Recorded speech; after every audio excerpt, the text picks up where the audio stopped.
आज गुरुवार असल्यामुळे अशा प्रकारे जेवण केलं आणि साईबाबांना इथे नैवेद्य दाखवून घेतला। मी दर गुरुवारी नैवेद्य दाखवते। इथे बघा आहे माझं छोटंसं मंदिर, पटकन दर्शन घ्या। नैवेद्य दाखवल्यानंतर जेवायला बसलो तर हा चिवडा आहे ना ज्वारीच्या कुरमुऱ्यांचा आहे।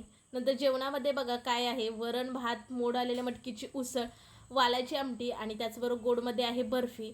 जेवण होतंय तोपर्यंत पार्सल आली। तर बघा इथं पार्सल मोठी मोठी आहेत, पण ही माझी नसल्यामुळे इथं काही मी ओपन करू शकत नाही। पण ह्याच्यामध्ये काय आहे ते मात्र दाखवते। तर इथं बघा तुम्हाला वर ब्लॅक टोपणाचे कंटेनर दिसत असतील मोठे, ते 6 आहेत आणि खाली छोटे जे ब्लॅक आहेत ते 1 डझन असे ते कंटेनर मागवलेत। माझे बघून दुसऱ्यांनी मागवलेले आहेत, त्याच्यामुळे दुसऱ्याचं पार्सल आपण ओपन करू शकत नाही। पण पार्सलमध्ये काय होतं ते मात्र दाखवलं। आता हे होतं माझं पार्सल। असं तर हे केशर आणायचं आठवणीत राहत नाही, मग ऑनलाईन सहज अशी शॉपिंग करताना त्याच्यामध्ये केसर दिसलं, मग ते मागवलं होतं 104 रुपयाला।